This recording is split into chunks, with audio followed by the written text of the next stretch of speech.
Muito bem, agora conseguimos começar. Estão a partir a mobília ou coisa parecida, mas há de se resolver. Então, bom dia a todos. Nós hoje, como eu estava a dizer, vamos começar Marte. A ideia é, depois da estratégia, começar a parte da operacionalização, não apenas ao nível global de uma organização, do agronegócio, mas ao nível já do Marte. E por isso vamos falar também do Marte estratégico, tático e operacional. O que vamos fazer é isso, primeiro num conjunto de slides, passar as matérias de marketing e depois vamos ver a aplicação em dois vídeos, um referente a um específico aspecto do marketing, menos genérico, que tem a ver com a segmentação, o targeting e o positioning, portanto a segmentação, o desenvolvimento de mercados-alvos e o posicionamento do agronegócio. E depois mesmo a ver só com food marketing. É uma sátira, no fundo, de uma técnica americana que fala em três aspectos fundamentais e vocês, estou certo, vão gostar. Depois tem também uma conferência, vou pôr uns vídeos, é uma conferência de um homem muito conhecido, uma das sumidades do marketing, que é o Kotler, Philip Kotler, que tem uma conferência em Chicago e eu pus também o link dessa conferência. Não o faremos aqui na aula, certamente, mas vocês depois podem ver. Muito bem. Vamos então começar os nossos aspectos relativos ao marketing. Eu vou partilhar um ficheiro.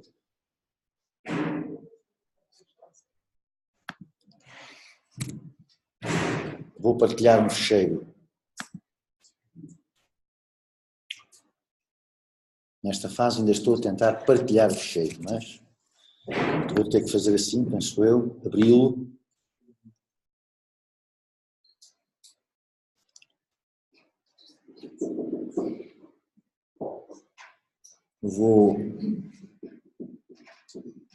Vou fechá-lo novamente para ver se ele já aparece no board, porque eu tenho a impressão que não estou a partilhá-lo aqui no meu...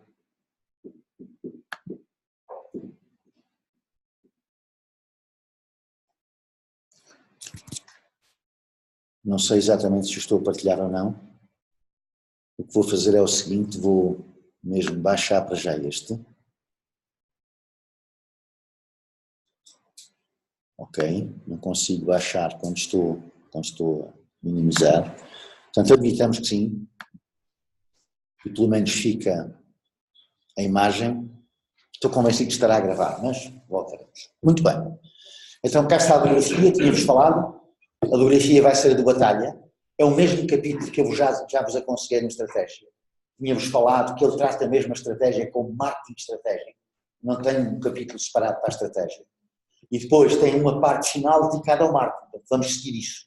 Quando vimos a estratégia, disse-vos que era só essa parte do capítulo. E tenho também nesse livro, que já vos mostrei, o capítulo do marketing, vocês também podem seguir, que trata de uns aspectos fundamentais. Muito bem. O nosso sumário para hoje divide-se fundamentalmente nestes três pontos. Primeiro, perceber o que é o marketing estratégico aplicado ao agronegócio. Vamos ver nas questões dos bens do agronegócio as características especiais que isso pode levantar. Depois vamos falar no marketing mix. No marketing mix, no fundo, nós vamos falar já da aplicação da parte estratégica à parte funcional do marketing. Vou também trazer um conjunto de slides que são de um professor espanhol, que já foi reitor da Universidade de Jaén durante uns 2 mandatos, que é o professor Parras Rosa, que é um especialista de marketing do agronegócio, nomeadamente de marketing do azeite.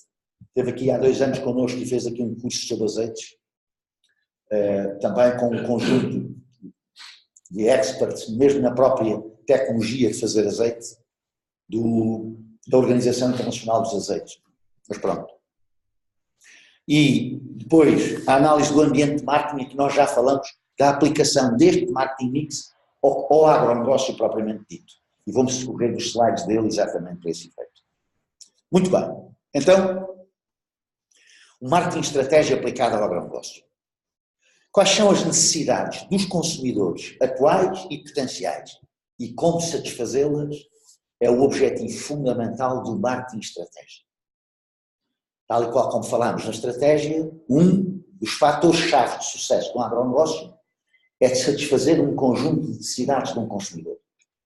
E o marketing encaixa perfeitamente nesse fator, um dos fatores de sucesso de um agronegócio. Essa é também a essência do conceito de marketing. O que é que faz o marketing, Jacqueline? O marketing, como eu tenho ali, é uma atividade humana, é a definição, ou um processo social orientado para a satisfação de desejos ou necessidades de pessoas e organizações através de processos de troca. O que é que nós trocamos? Um produto por um determinado valor. O marketing tem este objetivo fundamental: satisfazer a necessidade de um consumidor. Esse é o objetivo de qualquer agronegócio que comece. Porque satisfazendo a necessidade, ele entrega valor e tem, no fundo, garantido um conjunto de vendas do seu produto. Desejos, relação de troca e mercado são atividades-chave no marketing estratégico. Como é que podemos separar o que é o marketing estratégico do operacional? Tenho ali, no fundo, a separação. O que é que nós queremos no marketing estratégico? Em termos globais, o que eu quero ter é um portfólio de produtos que me asseguram a sustentabilidade do agronegócio. De uma forma mais conjunto de atividades de longo prazo de uma empresa, em que são definidas orientações de ação que garantam a sustentabilidade da empresa no mercado através de um portfólio de produtos e serviços competitivos. O que eu quero fazer no marketing estratégico é desenhar e oferecer os tais produtos que satisfazem necessidades de uma forma sustentável e competitiva. E para isso combino, faço um portfólio é um conjunto de bens ou de serviços no sentido de os oferecer ao consumidor. E esses serviços garantem que a organização ou o agronegócio se sustenta no futuro. Nós, na sustentabilidade, falamos sempre de 3 pilares. Quais são os 3 pilares fundamentais da sustentabilidade? O económico, fazer dinheiro; o social, aquela ideia dos shareholders e dos stakeholders, alinhar um conjunto de interesses da própria comunidade, dos trabalhadores, do Estado, das agências, dos serviços públicos regionais. Todos esses são stakeholders. Isso são, no fundo, o pilar social. E, finalmente, o pilar que é? Vasco, qual é o último pilar na sustentabilidade, para além do económico e do social? O primeiro que apareceu a falar de sustentabilidade, como é que se chamava? No relatório Banco, na década de 80 do século passado. O pilar ambiental. Estes são os 3 pilares da sustentabilidade. Nada pode ser sustentável se não tiver uma componente económica, uma componente social e uma componente ambiental. E, portanto, quando falamos aqui de sustentabilidade para satisfazer uma necessidade, estes são os 3 aspectos fundamentais. Porque posso fazer alguma coisa de curto prazo, mas não vai ser sustentável no longo prazo. Nas vossas engenharias agronómicas, a componente técnica de como fazer também tem que ter estas vertentes. Para além da técnica de fazer as coisas, tem que ter uma componente económica, social e ambiental. Na parte técnica, vocês calcularam muito a componente ambiental, com rotações, com um conjunto de técnicas que vocês aprenderam para esse efeito. Energia, gestão de energia, etc. Então, o que é que faz este marketing estratégico? Analisa os mercados de referência. Quais são os mercados para aquele produto?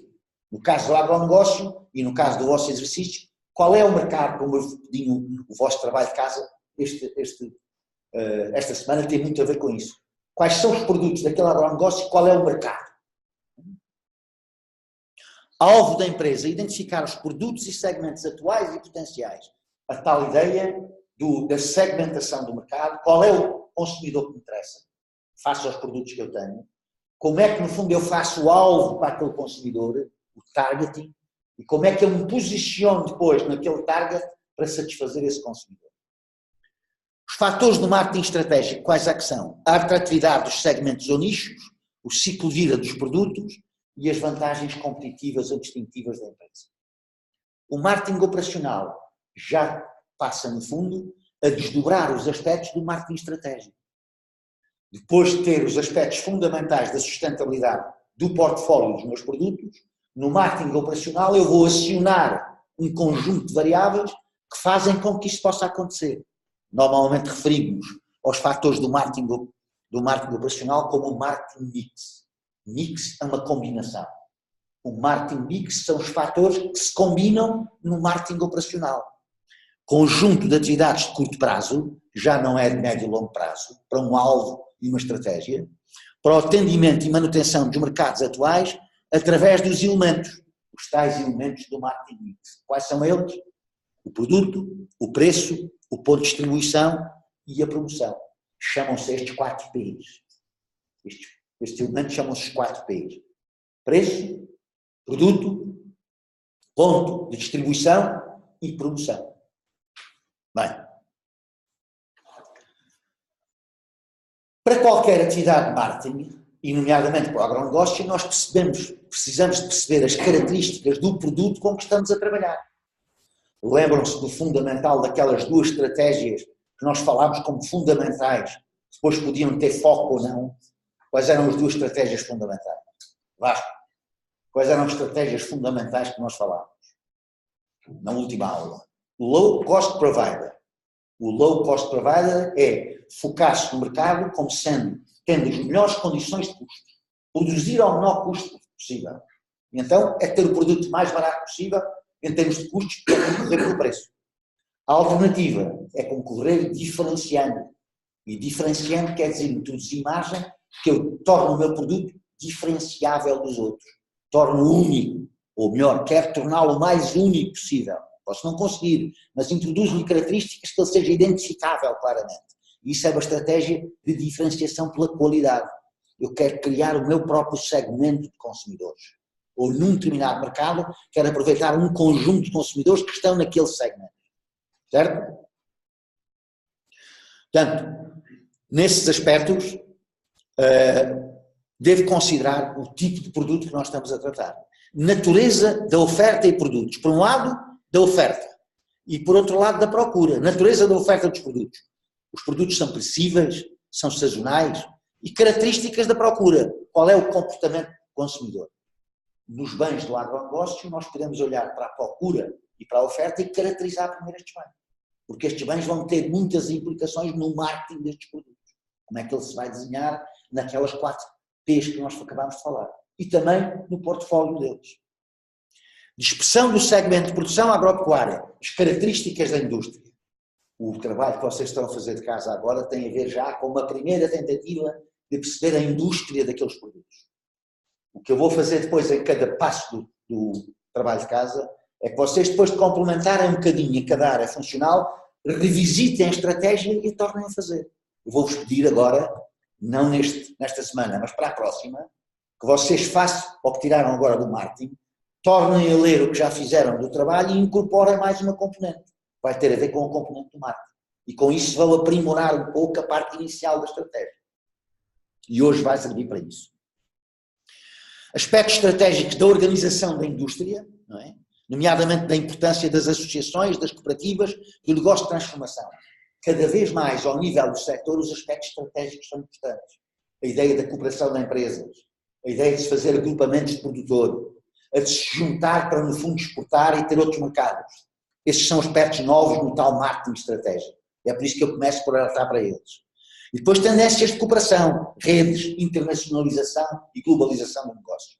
Portanto, estes são aspectos estratégicos, ainda iniciais, antes de nós entrarmos, mas percebendo que se trata de produtos do agronegócio. É para essas características que nós vamos agora, para as temos no fundo aqui atrás da cabeça e pensamos nela quando falamos de marketing. Muito bem.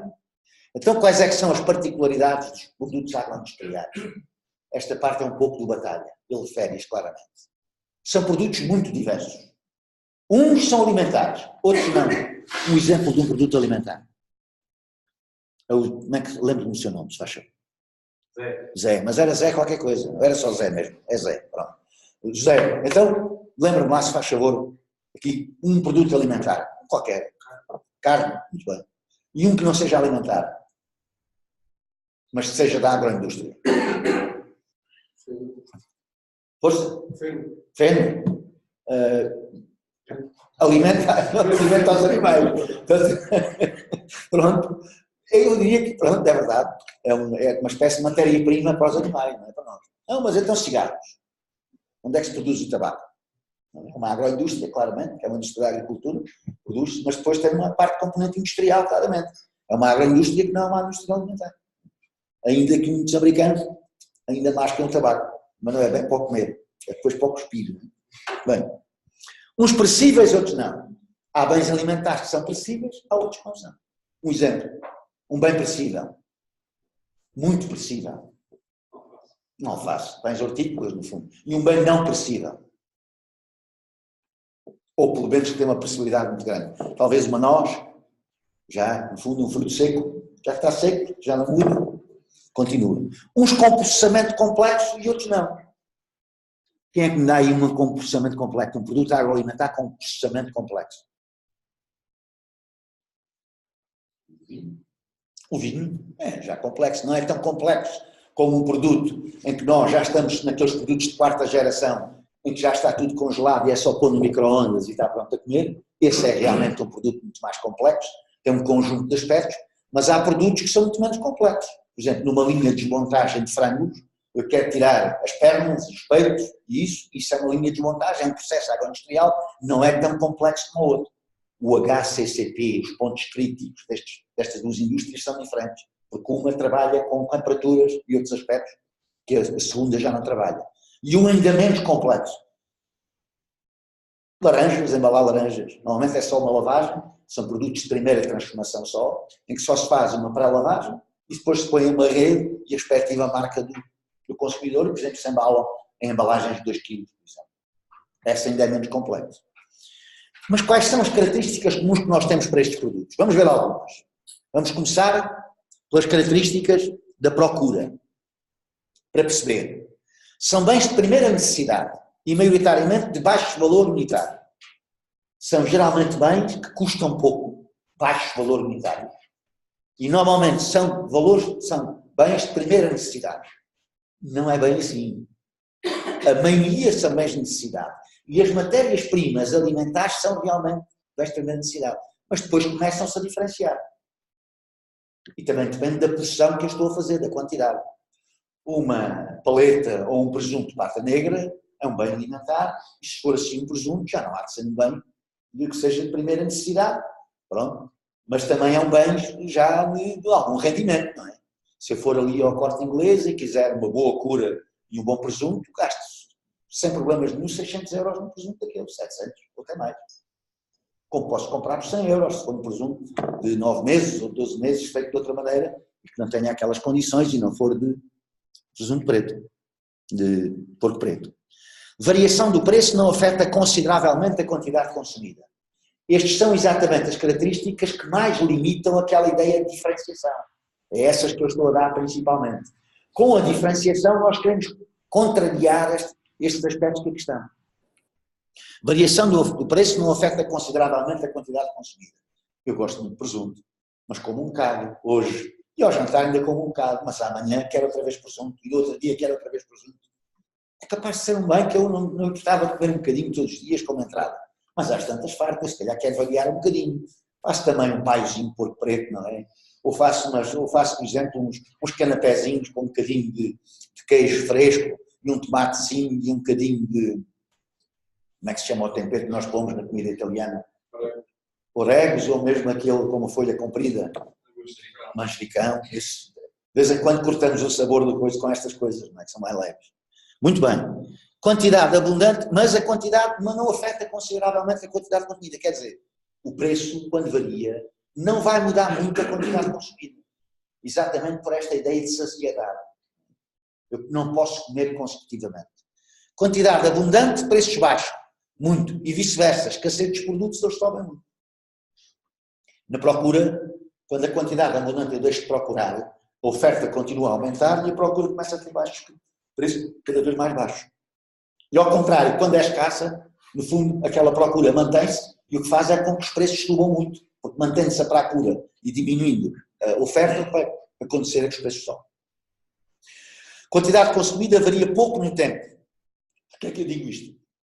Eu utilizo normalmente arroz e batatas. Não é ao longo do tempo, no verão ou no inverno, ou durante qualquer tipo sazonal, que eu modifico muito o meu consumo de batatas ou de arroz. Com a minha procura, não do lado da oferta, da minha procura. O consumidor só tem regularidade com padrões de qualidade. Não só, portanto, o consumidor quer regularidade, a procura quer alguma regularidade. Em alguns produtos não é bem assim, mas começa a ser cada vez mais assim. Os gelados, por exemplo, já se consomem no inverno, mesmo quando está frio. Nós, no fundo, já temos uma... E nas outras sociedades que têm umas condições de ambientes ainda mais estáveis que na nossa, nós ainda estamos com questões de isolamento e tudo um pouco. Também temos um clima que é mais fácil de tornar com isso, mas, por exemplo, um clima muito mais frio exige uma manutenção de temperaturas em isolamentos muito mais constante do que nós temos. E um esforço muito maior, no fundo as temperaturas variam muito mais. Mas padrões de qualidade e exigência, segurança de abastecimento, questões saudáveis, do ponto de vista da saúde humana, elementos subjetivos de prazer e sabor. Estas são as tendências. Quer dizer, cada vez mais nestes produtos agroalimentares se fala de aspectos relacionados com as características que os consumidores querem destes produtos. E na procura estes aspectos são muito importantes. Aspectos ligados com o ambiente, com o exercício, com a saúde, etc. Ainda, implicações na procura. Há uma procura que é cada vez mais internacional. Internacionalizam-se em termos de hábitos, de consumo e de concorrência. Eu abro um negócio e tenho a concorrência de todo mundo aqui. Porque qualquer consumidor vai à net e pode comprar o produto pela net. Nos produtos alimentares isso é menos, mas pronto, mas pode-se fazer exatamente. A exigência, no fundo, para o transporte de algumas condições de frio e outras coisas, diminui essa possibilidade. Na logística isso vai ser um aspecto importante. Grandes países consumidores internacionais passam a ter um papel dominante nos mercados, não apenas nos produtos, como nas matérias-primas. O tal global sourcing, ir à procura na componente de globalização internacional das minhas matérias-primas com mais baixos preços e mais qualidade, faz todo sentido. Padrões de consumo e preocupação com características dos alimentos. Acabei, aqui não é questão alimentar, não é questão física, questão de saúde pública, etc., mas é questão dos nossos hábitos de vida.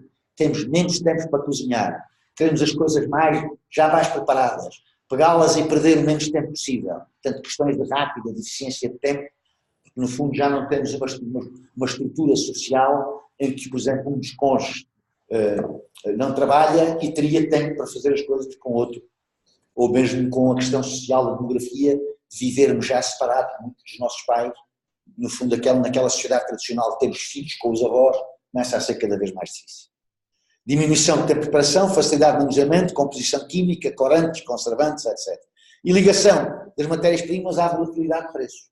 Cada vez mais os produtos agroalimentares e a agroindústria e o agronegócio sofrem a influência das variações dos preços das matérias-primas, que são no fundo induzidas por quê? Qual é o fator fundamental que faz induzir a variabilidade dos preços das matérias-primas, Vasco? O preço do petróleo e das matérias-primas energéticas, que fazem no fundo variar imediatamente a energia e tendo a energia na estrutura de custos destas indústrias um aspecto importante, de peso importante, isso vai acabar por refletir-se nas matérias-primas.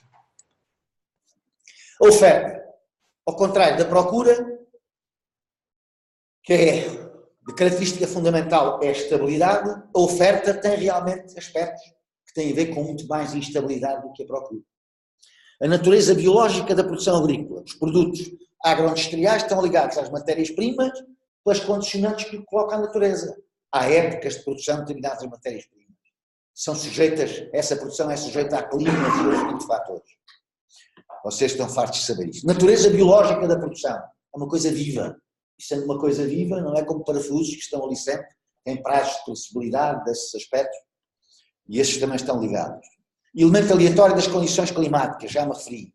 Período de maturação de alguns investimentos. Na agricultura há muitos investimentos, e no agronegócio que nós fazemos agora, e não podemos começar a produzir. Vamos começar a produzir daqui a muitos anos. Numa vinha, 4 ou 5 anos, na floresta ainda mais, não é? Nas indústrias agroflorestais, são também agroindústrias, mas não são da componente alimentar. Há bocado podíamos ter referido também essas, não apenas o tabaco, por causa da agricultura, mas também as questões florestais relacionadas com cortiça, com esses aspectos. Período de maturação dos investimentos, já falei. Produção sazonal em muitos períodos e alturas, transmitindo aos preços variabilidade dele dependente. A questão da sazonalidade da oferta vai ter muito impacto no preço. Bem, mais importante, e porque é que nós relembramos estas características? É que estas características têm influência na maneira de nós fazermos o marketing. O marketing e a comercialização dos produtos agroindustriais subordina-se a todos estes aspectos. Os ritmos de compra, produção, venda e estoque estão naturalmente por eles determinados. Claro. Aquela ideia das uvas de Val de Rosa, de estender no fundo a produção para trás e para a frente e com isso ter nas questões de mercado alguns aspectos fundamentais. Muito bem. Então qual é que é o foco do marketing? O foco do marketing é identificar o consumidor final e considerar que ele é o dinamizador da cadeia. O mercado do consumidor dinamiza toda a cadeia. E dinamizando toda a cadeia, nós consideramos vários níveis de marketing. Quando me refiro ao marketing agroalimentar, em que patamar é que estou de cadeia de valor? Quando falo do marketing agroalimentar, estou a falar entre os distribuidores e os detalhistas e o consumidor. É aí que se fala de marketing agroalimentar. Mas também posso falar de marketing agroindustrial. O marketing industrial é o marketing em que as agroindústrias fazem marketing nos retalhistas e nos grossistas. É o nível anterior na cadeia de valor. E o marketing agrícola, esse não está ali sublinhado, mas está ali. O marketing agrícola é a venda dos produtores agrícolas e das indústrias agrícolas apenas, não transformadoras, e no fundo a venda dessas matérias-primas para as agroindústrias. No marketing agrícola os mercados estão sujeitos entre as agroindústrias e finalmente o marketing rural. O marketing rural tem a ver com o quê? Com tudo o que seja matérias-primas que no fundo oferecem aos agricultores. Tudo o que tem a ver com tratores, com matérias-primas, com produtos que são usados na irrigação, tudo o que seja abastecimento de matérias-primas ou de materiais para os produtores agrícolas ou para as empresas agrícolas, tem a ver com este marketing. Bem, por isso, de acordo com estes mercados, o marketing muda. Se eu estiver na última fase da cadeia, eu tenho que pensar. Mas há uma coisa que é crucial no marketing, é pensar que o consumidor é claramente o elemento dinamizador da cadeia. O que acontecer no lado de quem vende vai ter influência no lado de quem produz a matéria-prima. Se os mercados agrícolas estiverem em contração e houver problemas com os mercados agrícolas, os vendedores de tratores vão se ver em grandes dificuldades. Vai demorar mais um bocadinho, mas vai lá chegar o problema.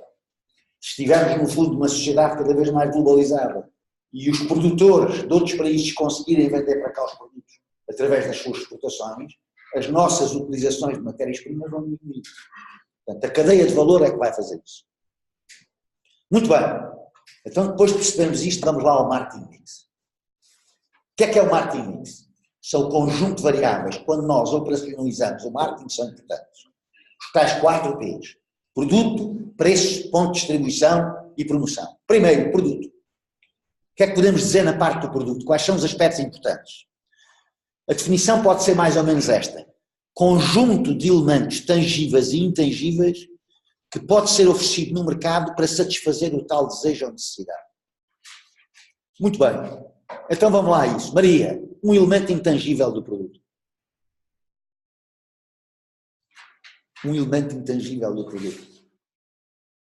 A marca. A gente pode apalpar a marca. A gente vê a marca, vê lá escrito. Mas a marca é um elemento tangível, intangível.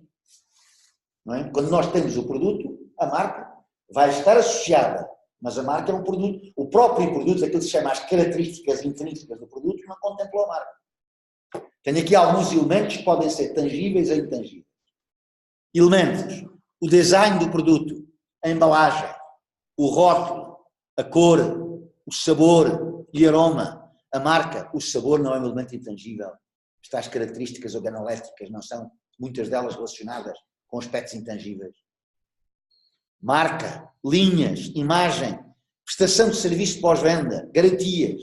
Tudo isto são elementos do produto. Há um aspecto do produto que é muito importante, que é o tal ciclo de vida, que já tínhamos falado.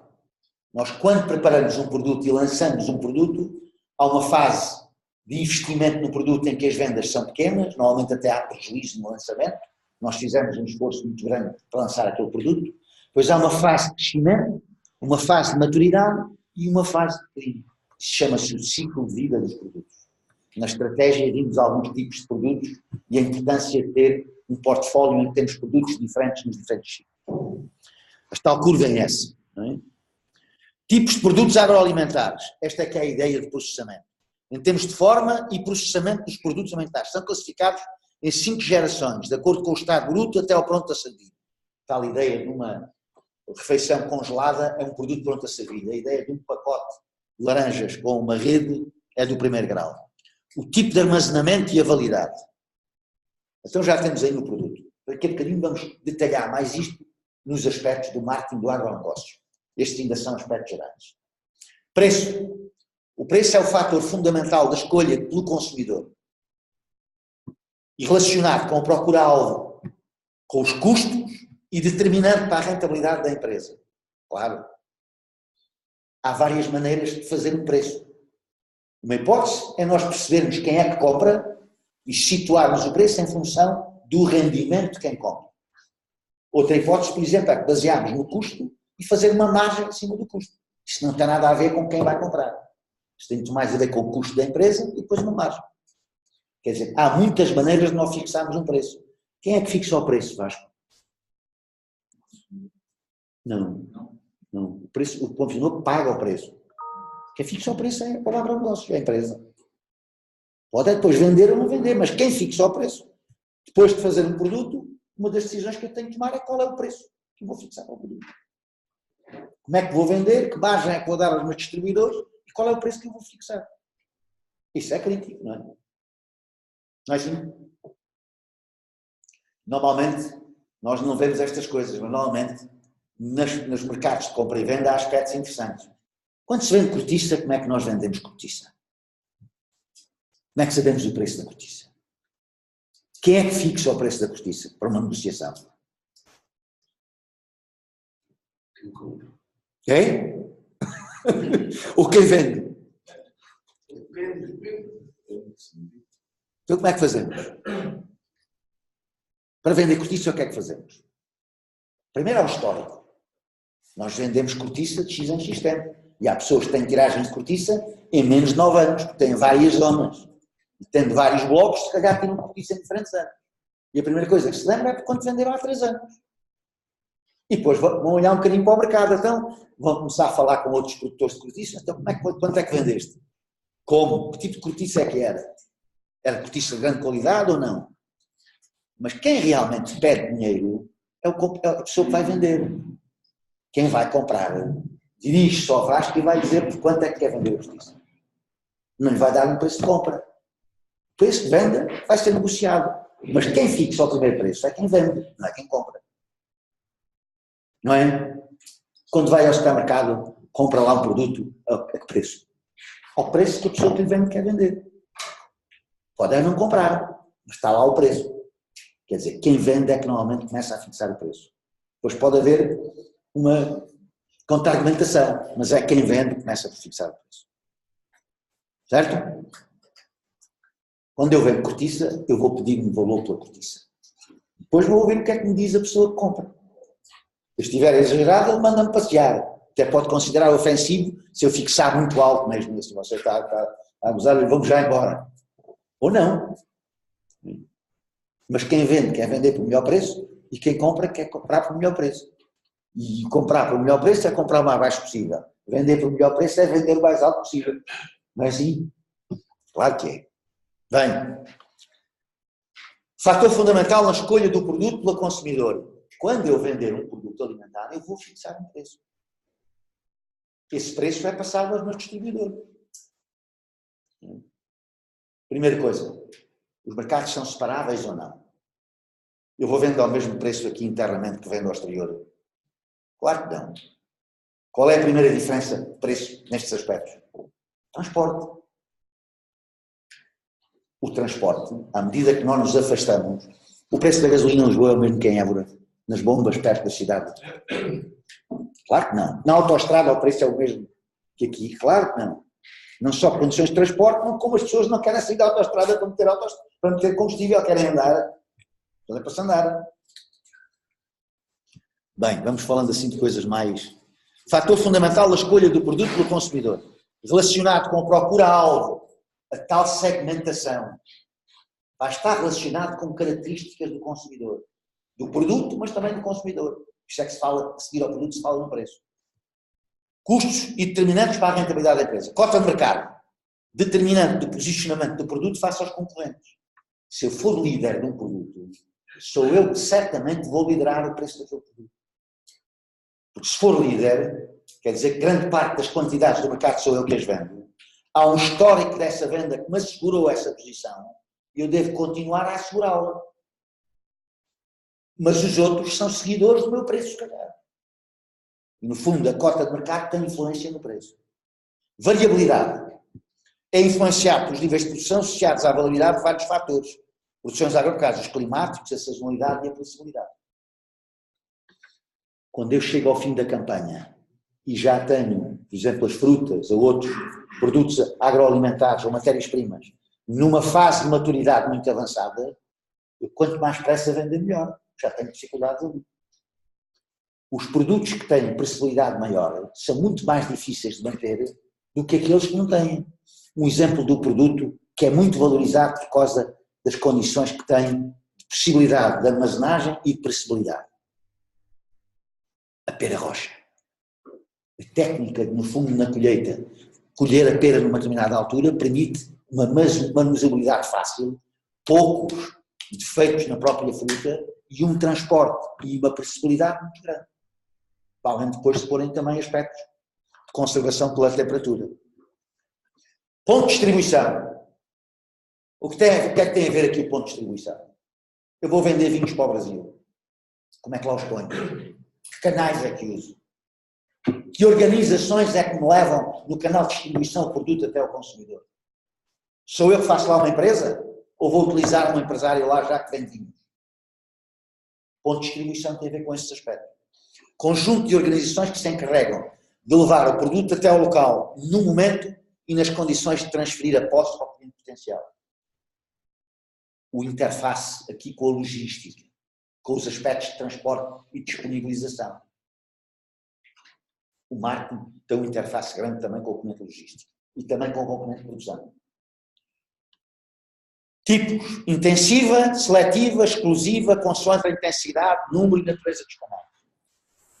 Se eu tiver dois mercados separáveis, eu posso ter um preço no mercado e outro preço no mercado. Se os mercados não forem separáveis, eu não consigo fazer isso. Só há uma diferença pela via do transporte, como eu disse há bocado. Se eu conseguir separar os mercados, diferenciando no fundo, eu posso ter dois preços. Posso vender para um mercado a um preço e eu vender para outro mercado a outro preço. Que vinhos é que eu vendo para o mercado angolano normalmente? Vinhos de média e baixa qualidade. Quando vou à procura de produtos, já há vinhos de grande qualidade, faço normalmente o alvo para que mercados? Mercados em que a qualidade já é muito apreciada. Mercado inglês, por exemplo. Outro tipo de mercado nos vinhos. Francês, talvez. O francês tem tudo, acho eu. Mas pronto, muito bem. Mas se calhar... Hein? Força. Eu estava a dizer o mercado americano. Americano. Está bem, talvez. Em algumas zonas. Já cada vez consomem mais vinho. Claramente. Os consumidores cada vez também fazem.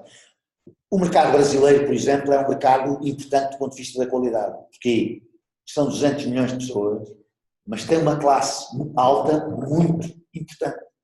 Na classe alta tem, por exemplo, 2 milhões de pessoas que compram muita qualidade. A disparidade de rendimentos no Brasil é muito grande. E, portanto, há um alvo para a qualidade, para as pessoas que têm concentração de rendimento muito alta.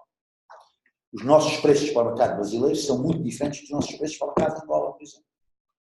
Se analisarmos os preços médios de vinho vendido, vemos uma diferença colossal. Não sei, mas talvez €1,50 ou €2 para 5. Pode ser uma coisa deste tipo. Promoção. O que é que tem a ver com os aspectos de promoção?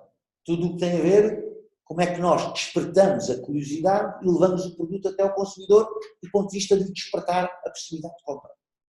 Processo de comunicação entre o agronegócio e o mercado consumidor. Composição, propaganda, promoção de vendas, merchandising, venda pessoal e relações públicas. Um exemplo. Uma empresa que é uma empresa de azeites, neste curso do professor Rosa, veio cá fazer uma conferência. Alguém ali de uma zona que tem uns 500 hectares de olival. E o que é que vende? Vende garrafinhas de meio litro de azeite. Aonde? Em Barcelona. Nas lojas de souvenirs de Barcelona. E vende garrafinhas de meio litro de azeite a €8. E vende todo o azeite para essas lojas em Barcelona. Como é que promove o azeite? Esse azeite. Por exemplo, tem um homem que é um basquetebolista que vai e compra e no fundo vai e faz na televisão um anúncio com o basquetebolista a desenhar no fundo, a dizer que faz bem à saúde, não é? E depois que no mercado, este era outra empresa, e no mercado aqueles aspectos são fundamentais. Portanto, dá a ideia do azeite ser realmente associado à qualidade da alimentação e à saúde. e ao desporto. Outro aspecto, por exemplo, contratam chefes japoneses levam o azeite com os chefes japoneses e vão ao Japão. E no Japão começam a trabalhar com esses chefes japoneses o azeite em vez dos óleos que normalmente são usados no Japão. E com essa forma introduzem o azeite na comida japonesa. Tudo isto tem a ver com parte da promoção. Certo? Composição, natureza de mercado, padrão de distribuição, potenciais, canal de distribuição do produto, tipo unidade de tomada de decisão, estádio da ciclo de vida e características do produto. Um exemplo também. Um exemplo interessante de um produto também interessante. Papel de higiênico preto. Porquê que há de haver papel higiênico preto? Se for à net, puser papel higiênico preto, só vê uma empresa a fazer isso, que é a Renova. Há papel higiênico preto. E de cor. Vai a um bom centro comercial e tem lá a Renova, no átrio do centro, com papel higiênico de todas as cores. Para que é que eu quero um papel higiênico de cor? Fica bem numa casa de banho. Fica bonito, 4 ou 5 rolos. Se calhar nem os uso, mas fica lá bonito. O preto, a venda da Renova, são 0,05 do valor de venda. Mas ganha uma notoriedade como marca que é muito importante. É uma forma de promover. Outro exemplo. Quando o Papa foi à Espanha, a Renova ofereceu um produto, papel higiênico, para o Papa. Sim. Jacqueline, se lembra-se qual era o produto que eles ofereceram? É muito fácil. Marcaram os sinais de Sua Santidade o Papa no papel higiênico. E o que é que fizeram? Iam às pontes e atiravam os papéis higiênicos como se fosse uma serpentina. E aparecia, no fundo, na televisão, essa ideia. Quem é que fez isso? A Renova. É um produto que é usado para um fim completamente diferente do tradicional. Isso é promoção. São aspectos muito importantes. Nunca vi um rolo de papel higiênico preto. Eu, no próximo aula, trago o rolo de papel higiênico preto. Porquê? Porque fizemos aqui há 2 anos uma coisa com o CEO da Renova e ele trouxe os rolos e foi atirando os rolos para o pessoal. E toda a gente queria um rolo de papel higiênico preto. Mas vende-se. Muito bem. Então, alguns aspectos que no marketing, aqui nestes 4 pontos, são importantes. O mercado. Quem é o mercado? Qual é o seu potencial? São aspectos que nos perguntamos na estratégia, no marketing estratégico. Concentração geográfica, acabei de falar neste aspecto. Hábitos de consumo, volume de vendas. Depois do produto. Valor, preço unitário, baixo, de massa, alto ou curto. Previsibilidade, aspectos tecnológicos. Diversificação, linha mais ampla ou maior poder de compra. Isto é do Batalha, o Batalha tem estes aspectos. Volume e peso, mais pesados, venda direta. A ideia, por exemplo, do IKEA, do volume e do peso, a forma como desenharam as embalagens para ser usado o mais pequeno espaço dentro daquela embalagem. São aspectos depois que vão diferenciando. Empresa, condições financeiras. O IKEA, a ideia da estratégia. Tornar o mobiliário acessível a qualquer bolsa de consumidor. É a fase estratégica do fundador do IKEA dos anos 50. Salvo erro, na Finlândia ou na Dinamarca. Ou na Suécia, exatamente. Nos países nórdicos. Exatamente essa ideia. Tornar o mobiliário com design affordable. À disposição, no fundo, compatível com as bolsas das pessoas que têm menos dinheiro. Empresa, condições financeiras, agressividade nas vendas, interesse, os intermediários, que serviços é que nos prestam, tal ideia da distribuição, instalações, custos exigidos, previsão de faturamento e depois concorrência, métodos de distribuição. Estes aspectos eu detalhei-os mais de seguida, depois de nós vermos a análise de ambiente de marketing. O que é que se faz na análise de ambiente de marketing? Pega-se na análise estratégica e aplica-se ao marketing. Faz-se a mesma coisa exatamente que nós fazemos na análise estratégica. Só que agora as condições só daquela área funcional.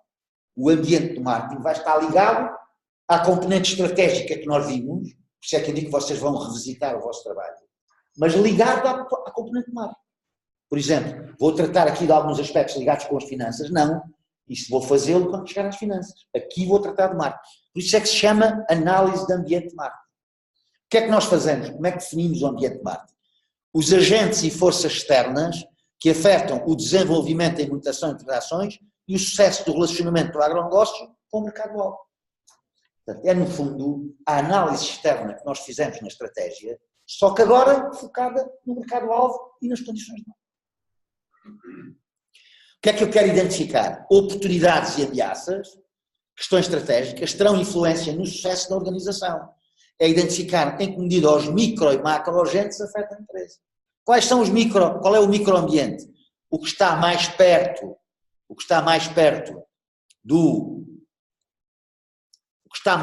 da organização, os fornecedores, os intermediários, os clientes, os concorrentes, os públicos, esses são os microagentes, e depois mais à volta tenho os macroagentes, que são as condições económicas, tecnológicas, demográficas, cultural e governamental. A mesma coisa que tínhamos visto na estratégia. O ambiente externo, dado por um ambiente específico, concorrentes, fornecedores, clientes, ou pelo ambiente geral, condições gerais, aquela que nós chamamos de análise PEST, Political, Economic, Social e Technological. No fundo, o que estamos a dizer é que estes micro e macroambientes têm a ver com isso. Só que agora destinados à componente macro, aos segmentos de alvo, ao tipo de produtos. Não é? Olha, este é o primeiro dos slides de Rosa, portanto, do professor Parras Rosa, e no fundo a primeira ideia que quer transmitir é exatamente, faz-se aqui a análise externa e a análise também da situação interna, e isto é um marketing estratégico, quando nós fixamos objetivos e formulamos a estratégia. E depois passamos para a programação e para a execução. No caso do marketing, chama-se marketing operativo, como o digital. E depois também tem uma componente de auditoria. O que é a auditoria? No caso do marketing é controlar os efeitos que nós esperávamos, se estamos a tê-los ou não. Temos também no marketing uma ideia de estratégia, de operação e implementação e depois de controle. O tal ciclo da gestão que nós fazemos sempre. Planeamento, operação e controle. Olha, no caso da análise do ambiente de marketing, o Parras Rosa vai um bocadinho mais longe. Explica melhor estes aspectos. Eu achei que isso seria interessante. Qual é o ambiente político nacional e internacional? Qual é o ambiente político que nós temos hoje, por exemplo, na Europa? Estamos a crescer, ainda há pouco tempo, na preparação do orçamento, isso estou a referir.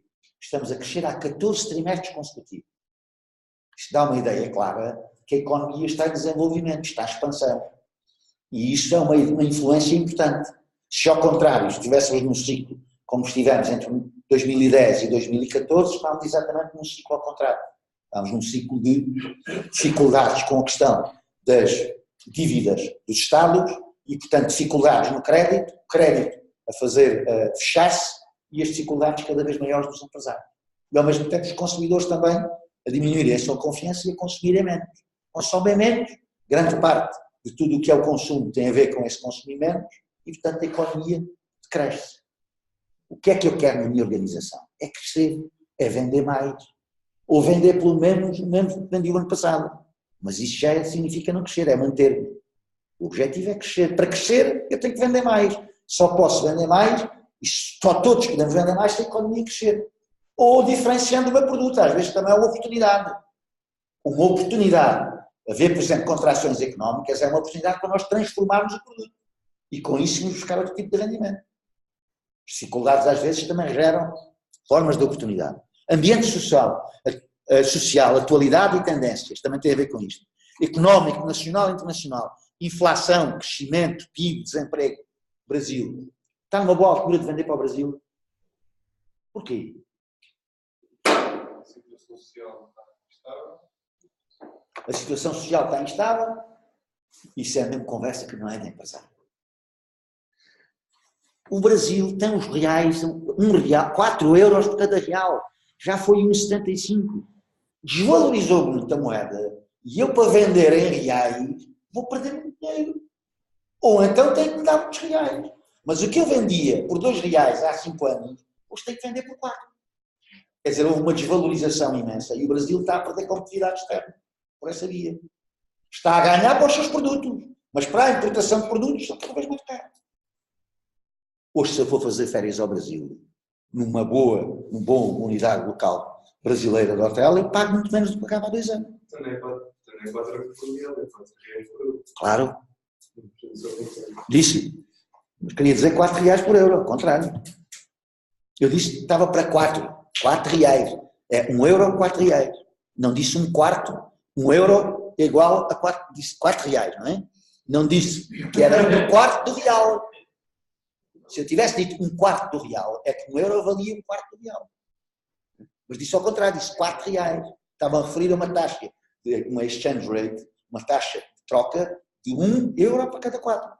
Se tivesse dito um quarto, é que estava a dizer ao contrário. Não é assim? Só se utilizei as palavras erradas. Então, mas isso é bom. Mais, outro país que esteja em grandes dificuldades, onde nós até por condições, agora aí assim, sociais e outras também, cada vez mais importante. Então, os supermercados, os homens dos supermercados são presos na Venezuela. Têm que vender ao preço que o governo lhes diz. Como é que compram? Porque é que o governo também não fixa o preço de compra dos bens para eles venderem? Pode ser, mas isso não faz sentido nenhum. Para isso nacionaliza e toma conta dos supermercados. Nessa altura, vende ao preço que entender. Desde que pague os supermercados às pessoas, acho eu, mas pronto. Crescimento do PIB. Quanto é que vale o nosso PIB? Quanto vale o nosso PIB? Quanto vale o PIB português? Quanto é mais ou menos o PIB português? Tivemos um engenheiro parcial que pode dizer que o orçamento tinha aumentado X na educação, depois não posso dizer quanto, o mesmo que fez mais nas bibliotecas. Isso não, na educação não se vai aumentar 2%. 2% do PIB é nunca mais tem. Quanto é que vale o português? Qual é o orçamento do Estado para o ano? Temos o orçamento que ontem o negócios trazia uma gravura muito interessante. Tudo que era total despesas e não vinha, tudo que era total receitas do Estado. E de uma forma gráfica, muito girolenta. Quanto é que é o PIB? O que é o PIB, primeiro tudo? O produto interno, o valor da riqueza que nós todos produzimos em Portugal durante o ano. Serviços e bens. Quanto é? Então, para vocês terem uma ideia, 200 mil milhões de euros.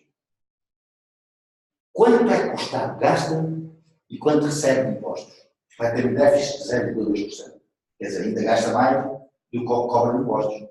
Porque ainda tem que aumentar a dívida de 0,2%. 0,2% de 200 mil milhões são quanto? 400 mil euros. O déficit estimado é 300 e tal mil euros. Então, mas quanto é que o Estado vai buscar ao Carlos, ao Vasco, ou aos pais do Vasco, ou aos pais do Carlos, ou quem for, para no fundo depois fazer os gastos? Quanto é que vai buscar? 91,5 mil milhões de euros. Quer dizer, quase metade da riqueza produzida.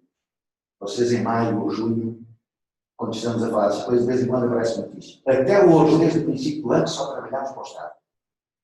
Quer dizer exatamente que metade da riqueza produzida no país é, no fundo, captada pelo Estado. É muita barra. É muito dinheiro a gente andar a trabalhar em média 5 meses e meio para o Estado. Quase 6. É muita barra. Só de IVA são 39 milhões. Quando nós compramos bens no serviço, pagamos IVA todos os dias. A qualquer compra. Nada está isento de IVA. Apenas umas sanções muito grandes.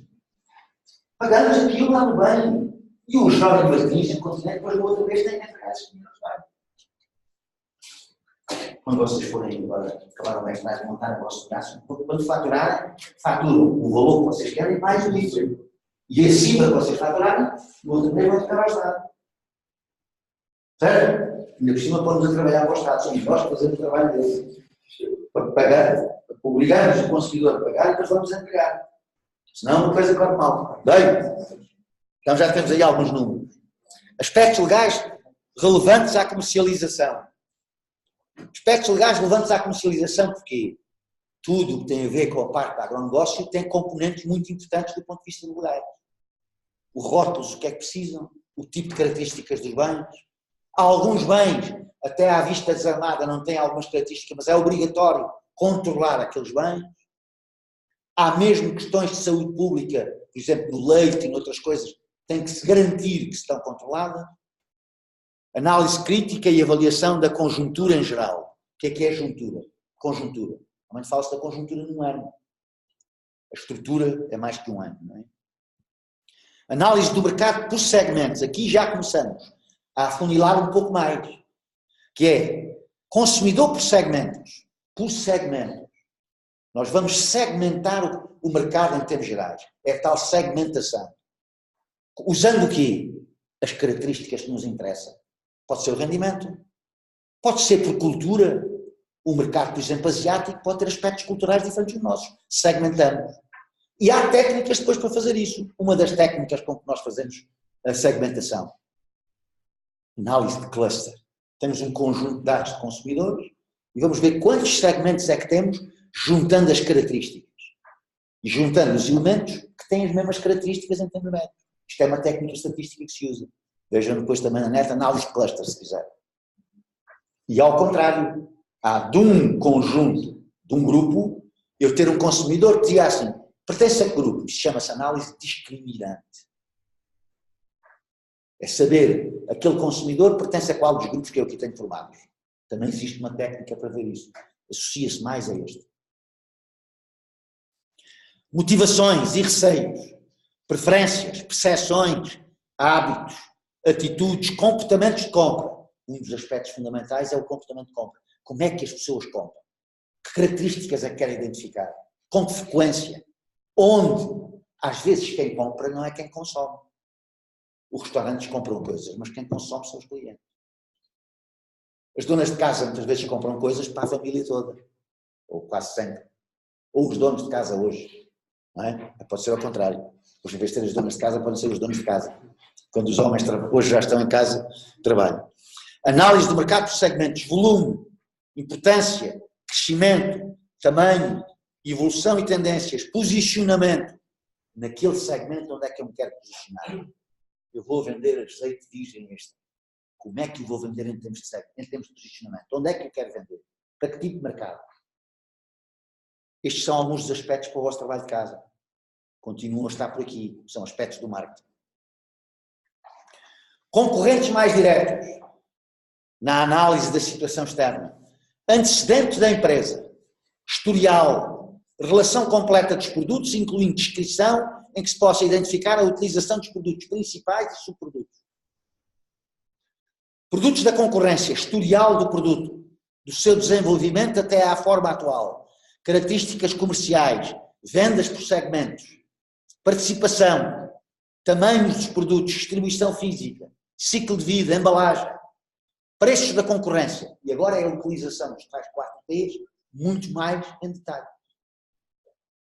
Preços da concorrência, preços de consumo para todos os tamanhos, condições de venda, aqui já tenho os tamanhos. Como é que eu embalo o azeite? Por exemplo, eu embalo para a cozinha 3 litros e há garrafões de 3 litros. Não levo um garrafão de 3 litros para a mesa. Vendo pequenas garrafas de 0,5 para a mesa. E o azeite que eu vendo também é diferente. O azeite da cozinha não vai ser um extra virgem com certeza. Pode ser, mas se for até não dá se calhar o mesmo sabor que se for outro azeite mais forte na comida. Use nas saladas, use em fresco. Organização das vendas. Aqui é um ponto importante que ainda não tínhamos falado. Cobertura da força das vendas. O que é a força das vendas? Tem ideia do que é a força das vendas já? Cursos anteriores? Rodrigo, o que é a força de vendas? Quantos vendedores é que eu tenho na minha organização? 10? 15? Como é que estão distribuídos? Como é que são distribuídos pelos fornecedores que eu tenho? Melhor, pelos clientes que eu tenho? Como é que fazem o seu itinerário? Visitam-nos, não visitam? Força de vendas tem um conjunto. São estes aspectos. Cobertura da força de vendas, volume e distribuição da força de vendas, organigrama e força de vendas, variações das zonas e suas causas possíveis. Distribuição comercial, estratégicas e táticas de distribuição, participação por canais, volume de vendas por canais, frequência de compra. Atividades publicitárias ou de promoção, lá está o último dos P's. Historial completo de apoio publicitário que se deu ao produto concorrente durante os anos anteriores. Estratégias de comunicação, análise de conteúdo, investimento em diferentes instrumentos de comunicação. Quando eu quero construir um plano de marketing, é isto que faço. Começo na análise externa e na análise interna. Estou a analisar todos estes aspectos.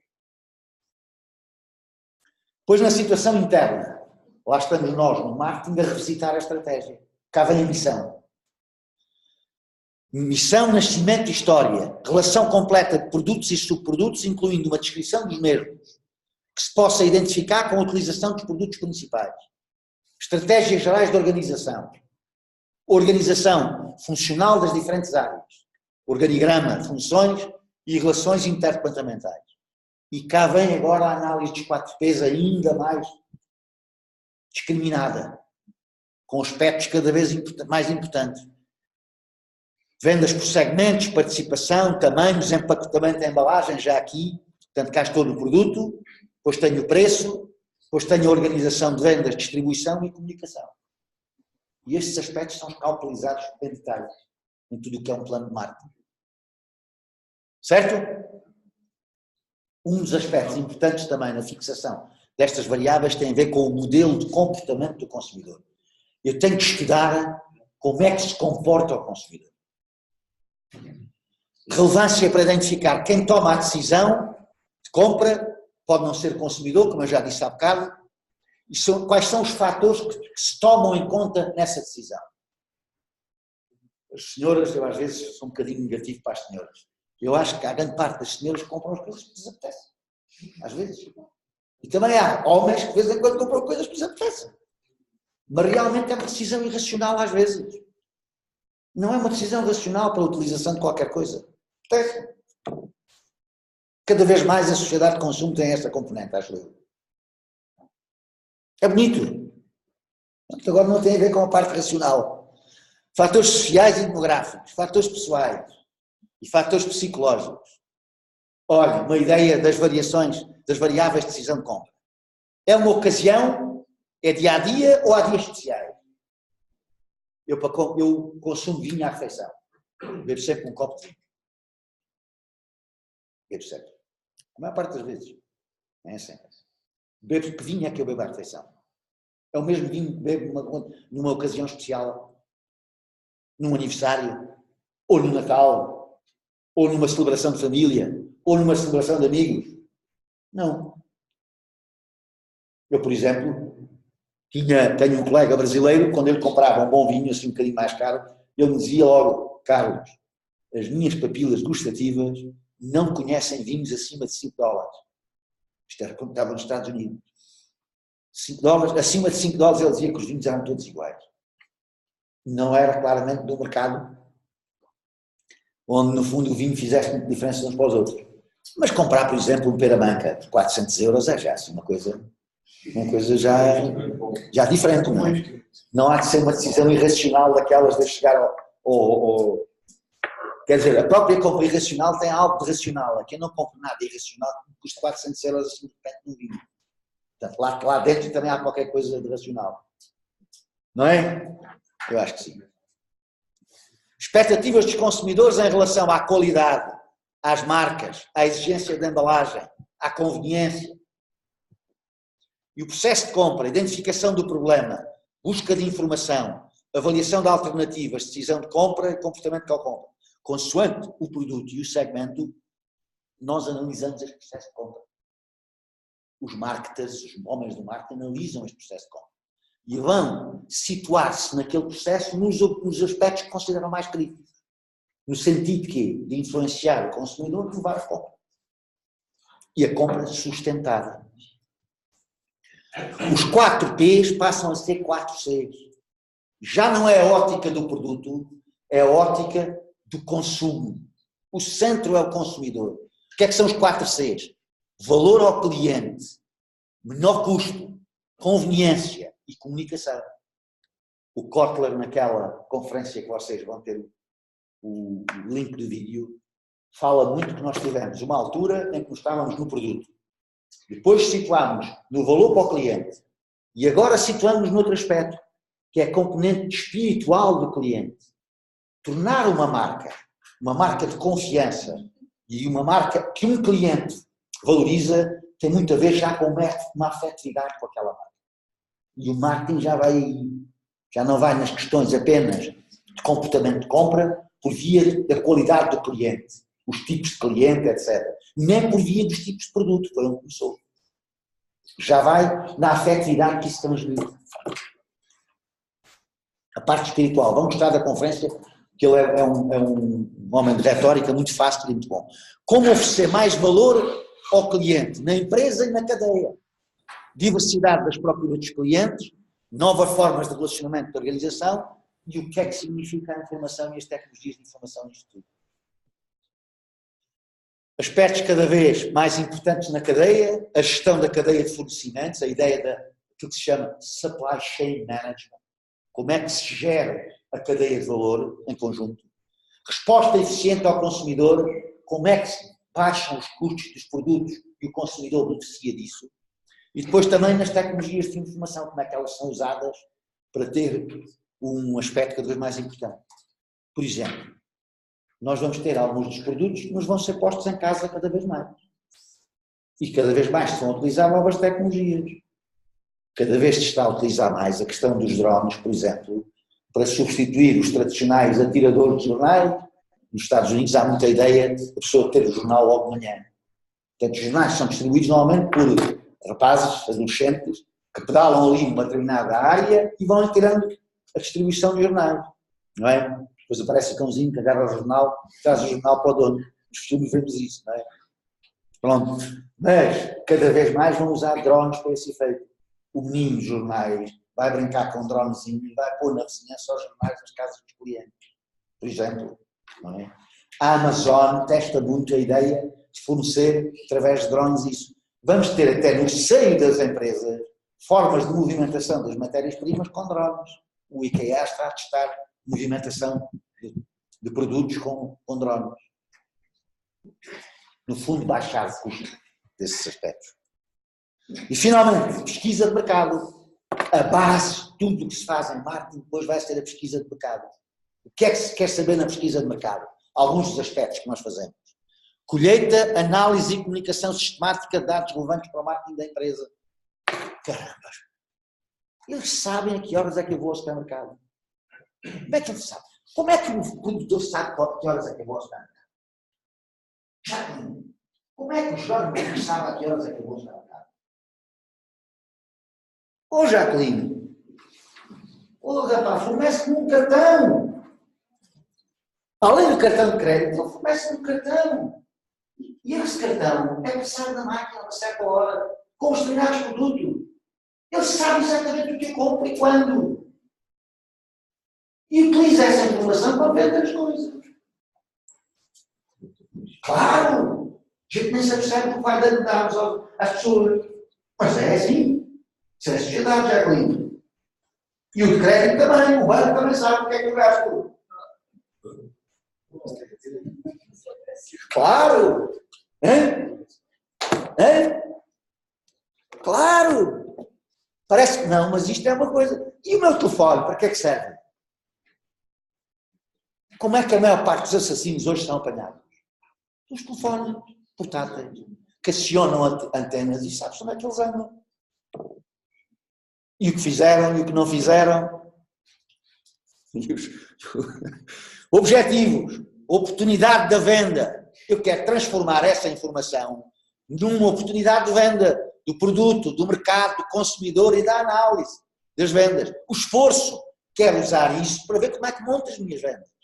O consumidor, a atitude, a motivação. Quando eu baixo o preço e faço um preço diferente no vinho, o consumidor reage ou não? Como é que ele compra? Eu analiso isso aí. Necessidades, geralmente antes da definição ou no pós da compra. Tipos, estudos exploratórios, descritivos, método de casos experimentais, felicidades primários ou secundários, posso complementar. Colheita, eu não posso lá ter uma pessoa a recolher dados também. Então não há muitas vezes, não vou ao supermercado e não está lá uma pessoa a recolher dados. Claro que está. Mais, então estão a recolher dados de preços nas diferentes. E há a mesma própria organização de controle da organização que tem lá também pessoas. Eu de vez em quando já vejo no Continente e no Pingo Doce os próprios funcionários a recolher preços, características. Na padaria, nisto. Para quê? Para ver no fundo a qualidade que estão a oferecer. Se realmente aquilo que marcaram e está de acordo com o preço, isso tem as condições que eles querem.